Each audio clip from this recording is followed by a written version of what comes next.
Di sebuah perusahaan minyak di Arab Saudi, tahun 1950 terdapat seorang pegawai rendahan, anak remaja lokal asli Saudi bernama Ali bin Ibrahim Al-Naimi.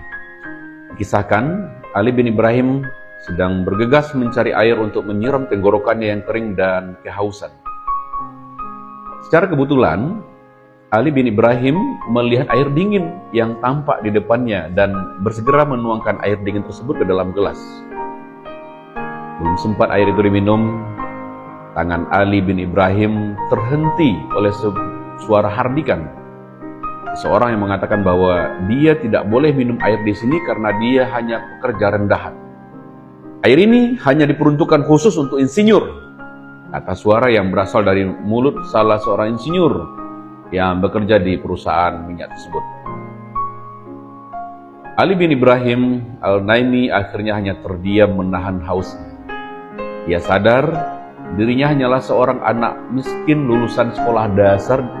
Jikapun punya keahlian, dia hanya lulus lembaga tahfiz Quran. Keahlian itu tidak ada harganya di perusahaan yang didominasi sahamnya oleh pihak asing. Hardikan itu selalu terngiang-ngiang di kepala Ali bin Ibrahim. Ia selalu bertanya-tanya, kenapa hal ini bisa terjadi? Kenapa segelas air saja dilarang untuk dirinya minum? Apakah karena aku pekerja rendahan, sedangkan mereka insinyur? Apakah jika aku menjadi insinyur, aku dibolehkan untuk minum? Apakah aku bisa menjadi insinyur sama seperti mereka?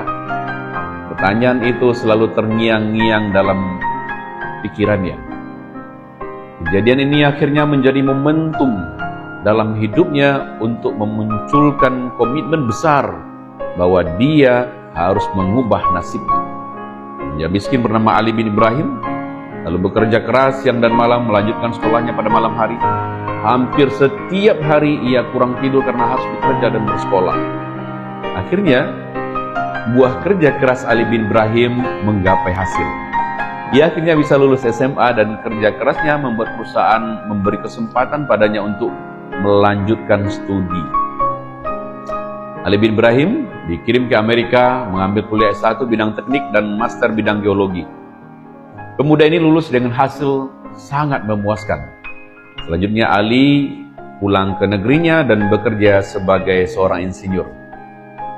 Kembali sebagai insinyur dan bisa minum air yang dulu dilarang baginya. Karena ia sudah terlatih bekerja keras, karirnya melesat sangat cepat. Akhirnya melonjak dari kepala bagian, kepala cabang, manajer umum, sampai akhirnya ia menjabat sebagai wakil direktur, sebuah jabatan tertinggi yang bisa dicapai oleh orang lokal saat itu. Saat Ali bin Ibrahim menjabat sebagai wakil direktur, insinyur yang dulu pernah mengusirnya justru menjadi bawahannya. Suatu hari, insinyur tersebut datang menghadap kepada Ali bin Ibrahim Al-Naimi karena ingin meminta izin cuti. Insinyur berkata, saya ingin mengajukan izin liburan dan saya harap Anda tidak mengaitkan kejadian air minum di masa lalu dengan pekerjaan saya saat ini, ujarnya. Saya berharap Anda tidak membalas dendam atas kekasaran dan keburukan perilaku saya di masa lalu, kata insinyur tersebut. Namun dengan senyum, sang wakil direktur mantan pekerja rendahan ini justru berkata, aku ingin berterima kasih padamu dari lubuk hatiku yang paling dalam. Karena kamu telah melarang aku minum saat itu. Dulu aku memang sangat benci padamu. Tetapi dengan izin Allah, kamulah wasilah kesuksesanku saat ini, ujarnya.